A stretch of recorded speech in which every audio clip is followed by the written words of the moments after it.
Menurut Undang-Undang Nomor 3 Tahun 2002 tentang Pertahanan Negara, yang dimaksud dengan bela negara adalah sikap dan perilaku warga negara yang dijiwai oleh kecintaannya kepada Negara Kesatuan Republik Indonesia yang berdasarkan Pancasila dan Undang-Undang Dasar Negara Republik Indonesia tahun 1945 dalam menjamin kelangsungan hidup bangsa dan negara. Inti dari upaya bela negara adalah kesediaan untuk memberikan sesuatu tanpa pamrih atau kerelaan berkorban untuk bangsa dan negara sebagai sebuah tindakan terbaik untuk melindungi, mempertahankan, serta memajukan bangsa. Dengan demikian, apa yang diungkapkan oleh John F. Kennedy bahwa jangan tanyakan apa yang dapat dilakukan oleh negaramu untukmu, tapi tanyakan apa yang bisa kamu lakukan untuk negaramu dapat diwujudkan sebagai bukti kecintaan terhadap tanah air. B. Peraturan perundang-undangan yang mengatur bela negara. 1. Undang-Undang Dasar Negara Republik Indonesia tahun 1945. A. Pasal 27 ayat 3 yang berbunyi, setiap warga negara berhak dan wajib ikut serta dalam upaya pembelaan negara. B. Pasal 30 ayat 1 yang berbunyi, tiap-tiap warga negara berhak dan wajib ikut serta dalam usaha pertahanan dan keamanan negara. C. Pasal 30 ayat 2 yang berbunyi, usaha pertahanan dan keamanan negara dilaksanakan melalui sistem pertahanan dan keamanan rakyat semesta oleh Tentara Nasional Indonesia dan Kepolisian Negara Republik Indonesia sebagai kekuatan utama dan rakyat sebagai kekuatan pendukung. D. Pasal 30 ayat 3 yang berbunyi, Tentara Nasional Indonesia terdiri atas Angkatan Darat, Angkatan Laut, dan Angkatan Udara sebagai alat negara bertugas mempertahankan, melindungi, dan memelihara keutuhan dan kedaulatan negara. E. Pasal 30 ayat 4 yang berbunyi, Kepolisian Negara Republik Indonesia sebagai alat negara yang menjaga keamanan dan ketertiban masyarakat bertugas melindungi, mengayomi, melayani masyarakat, serta menegakkan hukum. F. Pasal 30 ayat 5 yang berbunyi, susunan dan kedudukan Tentara Nasional Indonesia, Kepolisian Negara Republik Indonesia, hubungan kewenangan Tentara Nasional Indonesia, dan Kepolisian Negara Republik Indonesia di dalam menjalankan tugasnya, syarat-syarat keikutsertaan warga negara dalam usaha pertahanan dan keamanan negara, serta hal-hal terkait dengan pertahanan dan keamanan diatur dengan undang-undang. 2. Ketetapan MPR. Ketetapan MPR RI nomor 4 /MPR/2000 tentang pemisahan TNI dan Kepolisian Negara Republik Indonesia. 3. Undang-undang. A. Undang-Undang Nomor 2 Tahun 2002 tentang Kepolisian Negara Republik Indonesia. B. Undang-Undang Nomor 3 Tahun 2002 tentang Pertahanan Negara. C. Undang-Undang Nomor 34 Tahun 2004 tentang Tentara Nasional Indonesia. D. Undang-Undang Nomor 39 Tahun 1999 tentang Hak Asasi Manusia Pasal 68 yang menyatakan bahwa setiap warga negara wajib ikut serta dalam upaya pembelaan negara. E. Undang-Undang Nomor 23 Tahun 2014 tentang pemerintahan daerah yang menyatakan bahwa pertahanan menjadi salah satu bidang yang tidak diotonomikan kepada pemerintah daerah. C. Perjuangan mempertahankan Negara Kesatuan Republik Indonesia. 1. Perjuangan fisik mempertahankan Negara Kesatuan Republik Indonesia atau NKRI. A. Insiden bendera di Surabaya. Pada tanggal 19 September 1945, di Surabaya terjadi peristiwa Insiden Surabaya. Insiden ini bermula dari beberapa orang Belanda mengibarkan bendera merah putih biru pada tiang di atas Hotel Yamato, Tunjungan. Tentu saja tindakan ini menimbulkan amarah rakyat, yang kemudian mereka menyerbu hotel itu dan menurunkan bendera tersebut serta merobek bagian yang berwarna biru, lalu mengibarkan kembali sebagai bendera merah putih. B. Pertempuran 5 hari di Semarang. Pertempuran terjadi mulai tanggal 15 Oktober 1945 sampai tanggal 20 Oktober 1945. Kurang lebih sebanyak 2.000 pasukan Jepang berhadapan dengan TKR dan para pemuda. Peristiwa ini memakan banyak korban dari kedua belah pihak. C. Pertempuran Surabaya tanggal 10 November 1945. Terjadinya pertempuran di Surabaya diawali oleh kedatangan atau mendaratnya Brigade 29 dari Divisi India ke-23 di bawah pimpinan Brigadir Malabi pada tanggal 25 Oktober 1945. D. Pertempuran Ambarawa. Pertempuran ini diawali oleh kedatangan tentara Inggris di bawah pimpinan Brigjen Battle di Semarang pada tanggal 20 Oktober 1945 untuk membebaskan tentara sekutu. Setelah itu, menuju Magelang. Karena sekutu diboncengi oleh Nica dan membebaskan para tawanan Belanda secara sepihak, maka terjadilah perlawanan dari TKR dan para pemuda. E. Pertempuran Medan Area. Pasukan sekutu yang diboncengi oleh serdadu Belanda dan Nica di bawah pimpinan Brigadir Jenderal Ted Kelly mendarat di Medan pada tanggal 9 Oktober 1945. Pada tanggal 13 Oktober 1945, terjadi pertempuran pertama antara pemuda dan pasukan Belanda yang merupakan awal perjuangan bersenjata yang dikenal dengan Medan Area. F. Bandung Lautan Api.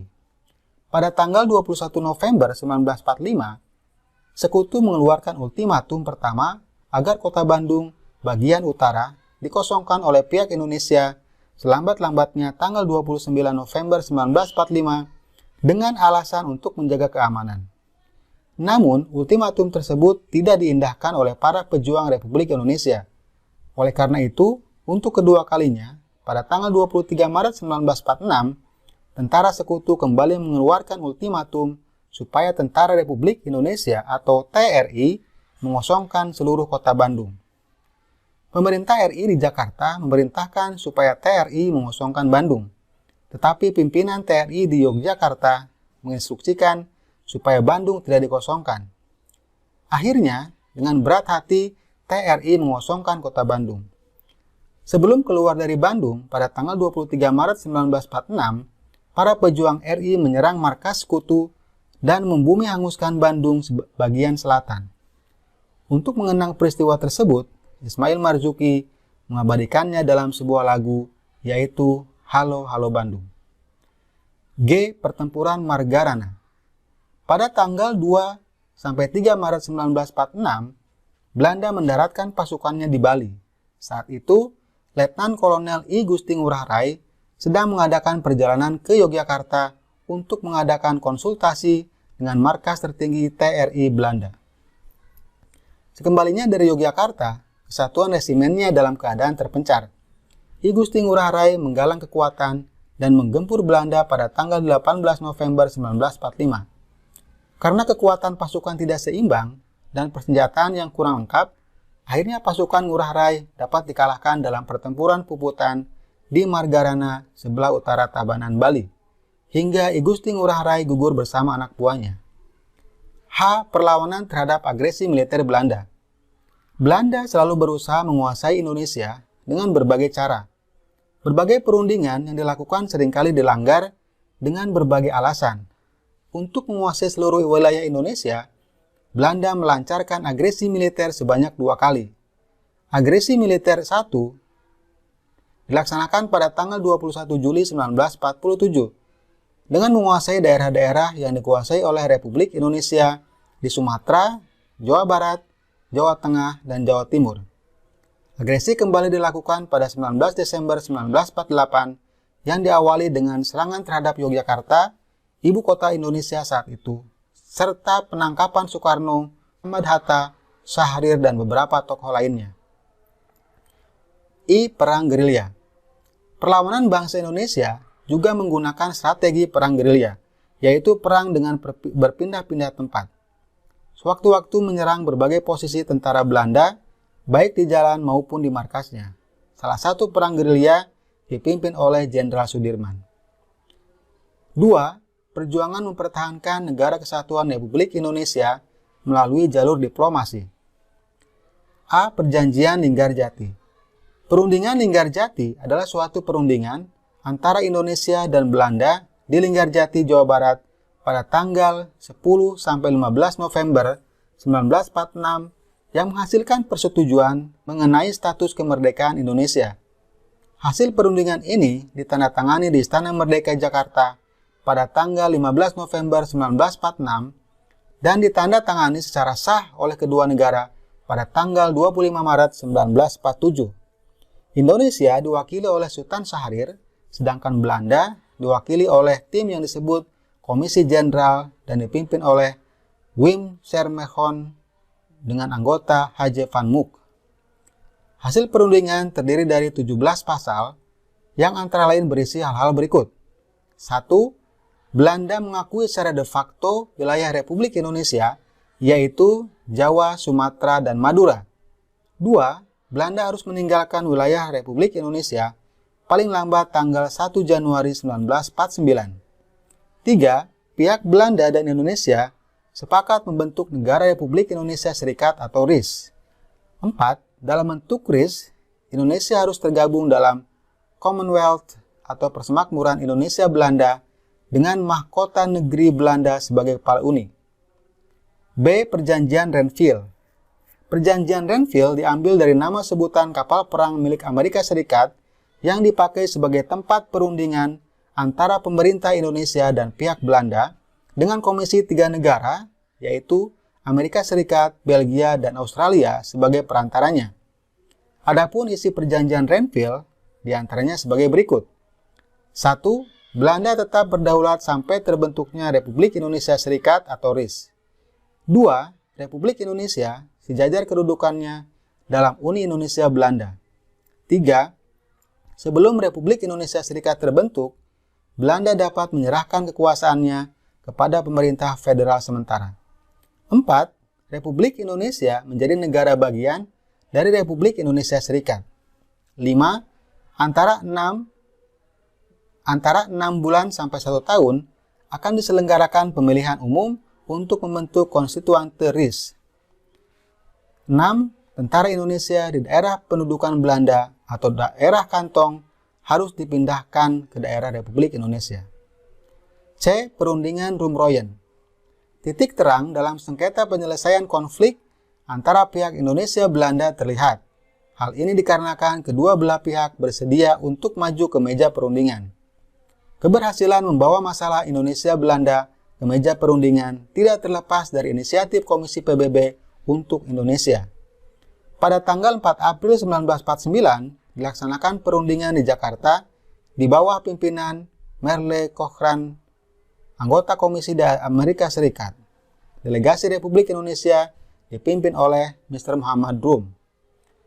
Pernyataan pemerintah Republik Indonesia dibacakan oleh Ketua Delegasi Indonesia, Mr. Muhammad Rum, antara lain berisi sebagai berikut. 1. Pemerintah Republik Indonesia akan mengeluarkan perintah penghentian perang gerilya. 2. Kedua belah pihak bekerjasama dalam hal mengembalikan perdamaian dan menjaga keamanan serta ketertiban. 3. Belanda turut serta dalam konferensi meja bundar atau KMB yang bertujuan mempercepat penyerahan kedaulatan lengkap dan tidak bersyarat kepada negara Republik Indonesia Serikat. Pernyataan delegasi Belanda dibacakan oleh Dr. J.H. van Rooyen yang berisi antara lain sebagai berikut. 1. Pemerintah Belanda menyetujui bahwa pemerintah Republik Indonesia harus bebas dan leluasa melakukan kewajiban dalam satu daerah yang meliputi Karesidenan Yogyakarta. 2. Pemerintah Belanda membebaskan secara tidak bersyarat para pemimpin Republik Indonesia dan tahanan politik yang ditawan sejak tanggal 19 Desember 1948. 3. Pemerintah Belanda menyetujui bahwa Republik Indonesia akan menjadi bagian dari Republik Indonesia Serikat atau RIS. 4. Konferensi Meja Bundar atau KMB akan diadakan secepatnya di Den Haag sesudah pemerintah Republik Indonesia kembali ke Yogyakarta. D. Konferensi Meja Bundar. Konferensi Meja Bundar atau KMB yang berlangsung di Den Haag pada tanggal 23 Agustus sampai 2 November 1949 berhasil mengakhiri konfrontasi fisik antara Indonesia dengan Belanda. Hasil konferensi tersebut yang paling utama adalah pengakuan dan penyerahan kedaulatan dari pemerintah Belanda kepada pemerintah Indonesia tanggal 27 Desember 1949 yang disepakati akan disusun dalam struktur ketatanegaraan yang berbentuk negara federal, yaitu Negara Republik Indonesia Serikat. Ada 4 hal penting yang menjadi kesepakatan dalam KMB.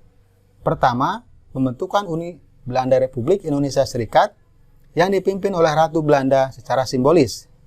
Kedua, Soekarno dan Muhammad Hatta akan menjabat sebagai Presiden dan Wakil Presiden Republik Indonesia Serikat untuk periode 1949-1950, dengan Muhammad Hatta merangkap sebagai Perdana Menteri. Ketiga, Irian Barat masih dikuasai Belanda dan tidak dimasukkan ke dalam Republik Indonesia Serikat sampai dilakukan perundingan lebih lanjut. Keempat, pemerintah Indonesia harus menanggung hutang negeri Hindia Belanda sebesar 4,3 miliar gulden. Anak-anakku, demikianlah pembahasan tentang bela negara dalam konteks Negara Kesatuan Republik Indonesia bagian ke-1. Semoga kita semua dapat memahaminya dengan baik dan mengamalkannya dalam kehidupan sehari-hari. Terima kasih. Wassalamualaikum warahmatullahi wabarakatuh.